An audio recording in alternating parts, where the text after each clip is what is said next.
Kuzuzangpo, this is our weekly news magazine Bhutan This Week, and I'm Niru Gelson. The week's top stories. His Majesty the King granted an audience to the scouts participating in the King's Camp at the National Scout Center in Paro. Bhutan's local vegetable production and export has seen a significant increase between 2011 and 2014. And Bhutan imported almost 9,000 cars after the government lifted the ban on import of cars in July last year. His Majesty the King granted an audience to the scouts participating in the King's Camp at the National Scout Center in Paro on Sunday. The 6-day camp began on Sunday. His Majesty visited the camps and grounds where the scouts will live, learn new things and play during the next 6 days. Besides the campsites, the center includes playgrounds, trails and an adventure valley with tunnels and ropes for fun activities.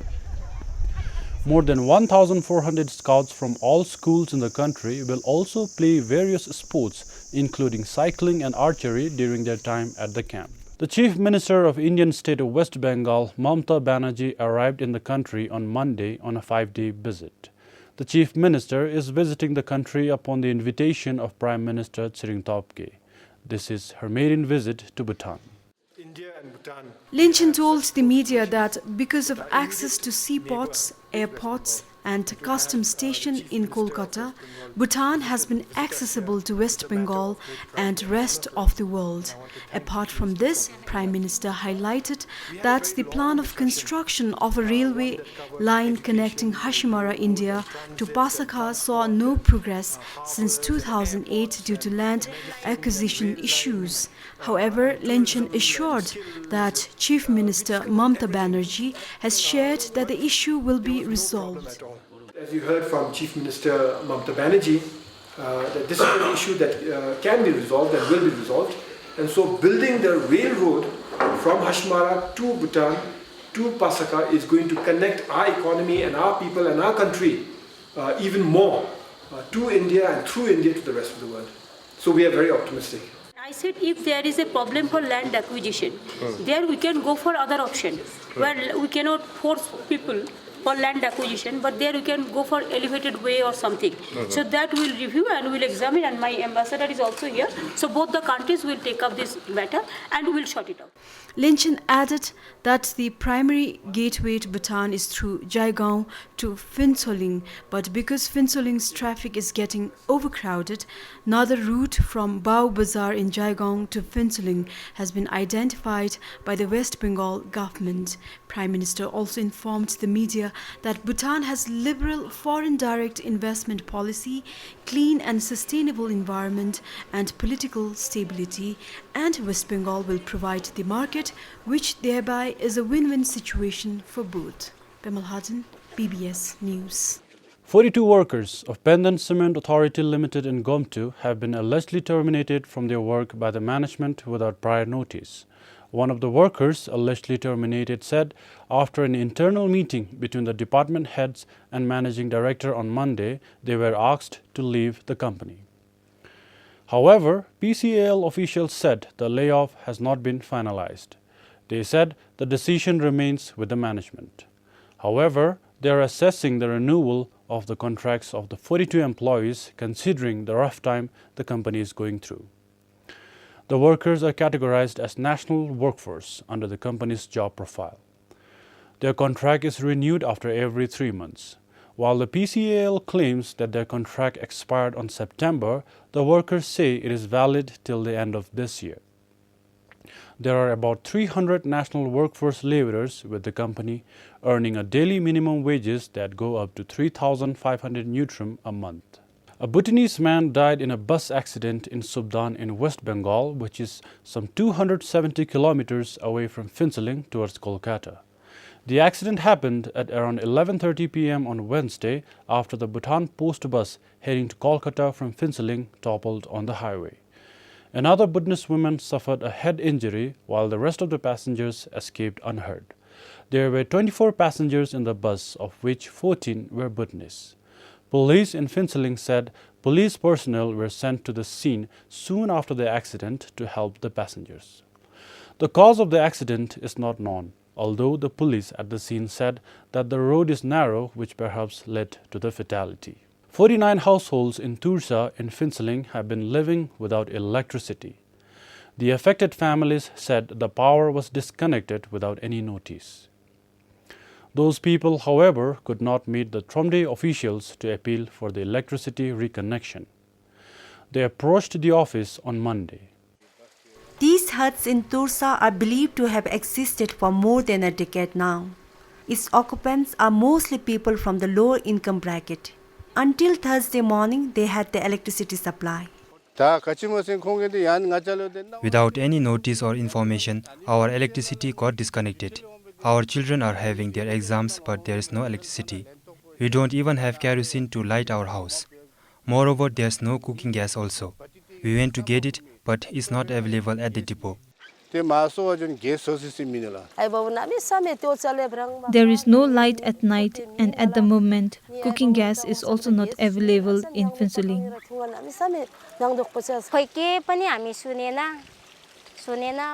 We didn't hear anything about discontinuation of power. I work at a school. That day when I returned home from work, there was no electricity. My children are worried about their studies. Getting kerosene is also not easy. We need a token, which is not easy to get. I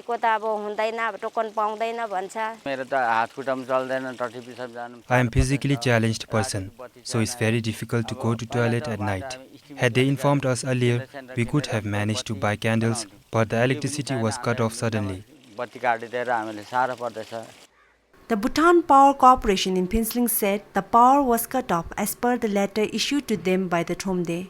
The disconnection was reasoned as a safety measure following the fire incident last month in which 2 boys lost their lives.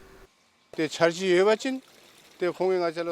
there are any government plans for the area, then they don't have to chase us. We will happily move out. But since we didn't hear about any plans, we constructed huts for ourselves. But when we request for a power connection, they don't approve it and instead ask us to dismantle the huts. When we appealed to the Tromde office, they say they have orders from higher authorities and do things like this. However, despite our repeated attempts, Phuentsholing Tromde was not available for any comments over the issue.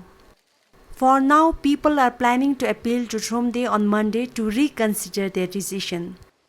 Compiled for Kingateshi in Phuentsholing, Sonam Hamo for PBS News. Bhutan's local vegetable production and export has seen significant increase between 2011 and 2014. While production increased by more than 11,000 metric tons, exports jumped fourfold in the same period. Recording exponential increase in vegetable production, the Agriculture Ministry is looking to achieve 100% vegetable self-sufficiency in the next 4 years. Achieving self-sufficiency today has been affected by a seasonality issue. Bhutan experiences surplus vegetable production in summer and a near-zero production in winter. Agriculture officials said almost 90% of the vegetable requirement is imported during winter. However, export of vegetables during summer has increased from 16 million neutrum in 2011 to 87 million neutrum last year. Along with the increase in the export, there is also although the ministry is trying to reduce the import from India, but the import has been increasing over the years. That is mainly due to the import during winter, because in winter we cannot produce much vegetable. Most of our potential area in winter lies in the southern foothills, and there we have a water problem. First thing, and second thing is since the India also produce vegetable in the winter,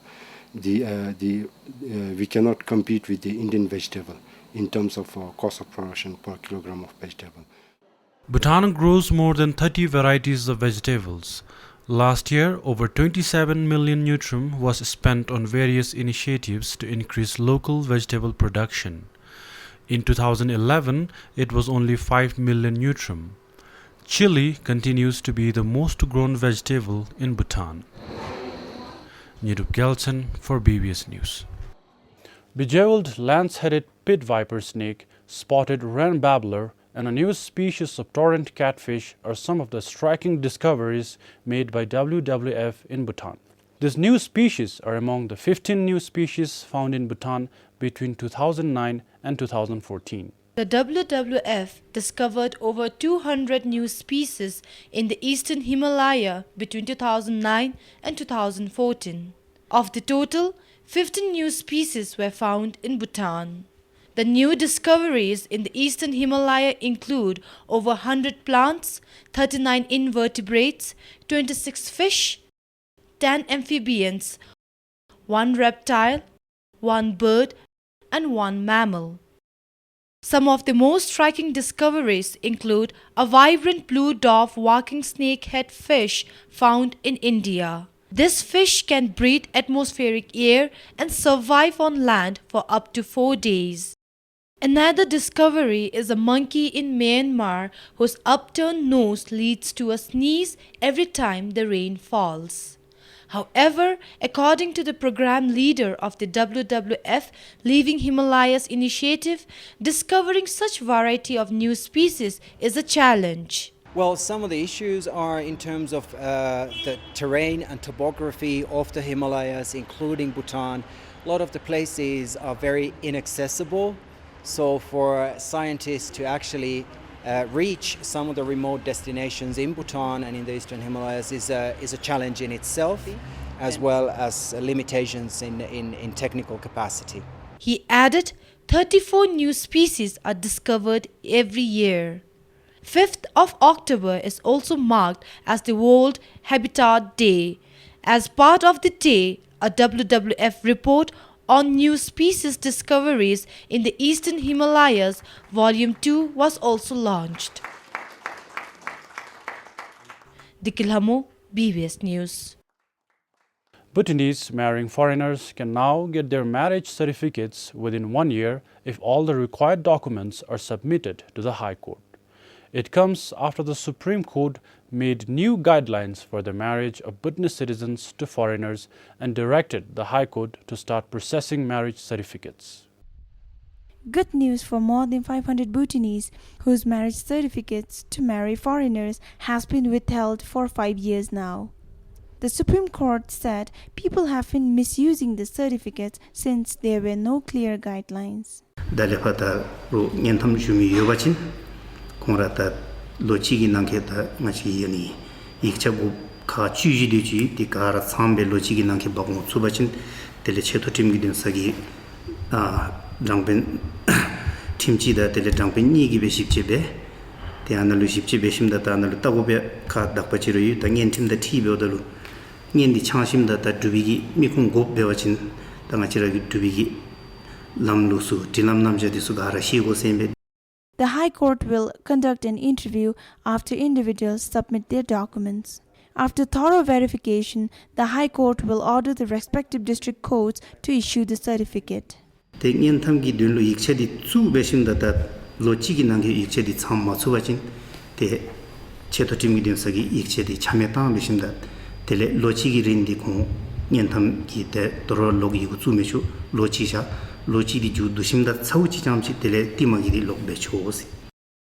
He added, according to Marriage Act, Bhutanese who marry a foreigner will not be eligible for Kidu and for jobs in the armed forces. They will also not be given the opportunity to go for treatment on the government expenses. They will be deprived of opportunities such as further studies and trainings provided by the government. Tamchazam, BBS News. With about 20 vehicles hitting the roads every day, urban centers like Thimphu is beginning to feel the heat of traffic congestion. With transport infrastructure not keeping up with increasing number of vehicles, commuters might get stuck in traffic jams for hours. Almost 9,000 cars were imported in 14 months after the government lifted the ban on import of cars July last year. It translates to about 600 cars every month. Of the total, more than 90% were private cars and the remaining few government and heavy machinery. The Thimphu Tromde is not sure if the city can accommodate the number of vehicles if it continues to increase at this rate. The construction of 2 multi-storied parking lots in the capital is expected to solve the parking crunch in the city to an extent. The 2 parking lots have the capacity to accommodate 600 cars. The parking lots will be completed in the next 1.5 years. It is being built at the cost of 400 million neutrum. The only solution that I see is we need to migrate to new mode of transport, which is public transport. City, in collaboration with the government, the Ministry of Information and Communication, we are working on to improve our bus services. We need to have proper bus stops with proper bus shelter where people can sit and wait for the buses, so that people will migrate from using private cars to use public transport. Besides, the Tromde is also looking to double the number of city buses to 60. The city corporation will also receive $5 million from the World Bank to improve transport infrastructure in Thimphu. Compiled for Jambe Doji and Namgewangmo, Nirup Gelson for BBS News. Serthi and Lauri Geoks under Jomotsongka Dungkrak in Samdojongkar have been facing power blackout for more than a month now. It has not been even a year since the 2 geoks were connected to electricity. For now, villagers use kerosene lamps to light their houses and traditional stove to cook. With erratic power supply, the electrical appliances they own are not much of a use to them. The power supply fluctuates a lot here. It comes for a while and then it's gone again.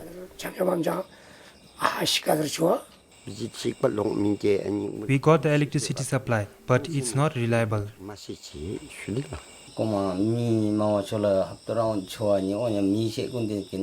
We have lived without electricity supply for many years, but when it was connected to our village, it was useful to us. But then in between the supply is cut off for many days and we face a lot of problems. We are now back to using kerosene lamps to light our homes, but it's difficult to walk in dark or less light.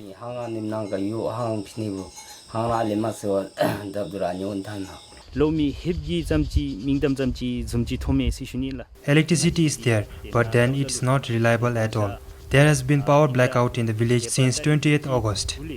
It has been over a month now. If this continues for over 3 months in a year, then I am afraid that we may not be able to fulfill the compact agreement.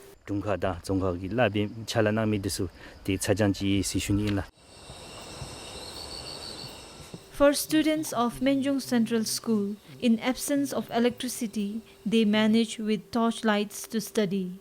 Because of no light, we cannot do our IT practicals on time. Being as a class 10, the trial exam is approaching and we have to prepare. So to prepare, the light is not favorable to us now. But from the school side, they have given us a generator till time 9:30, and to study after light, we are bringing ourselves private torch and we are studying by them ourselves. The Deputy Manager of Rural Electrification Sub-Construction Division in Jomotsongka said, heavy rainfall last month has left almost all of the electricity poles damaged, disturbing the electricity supply.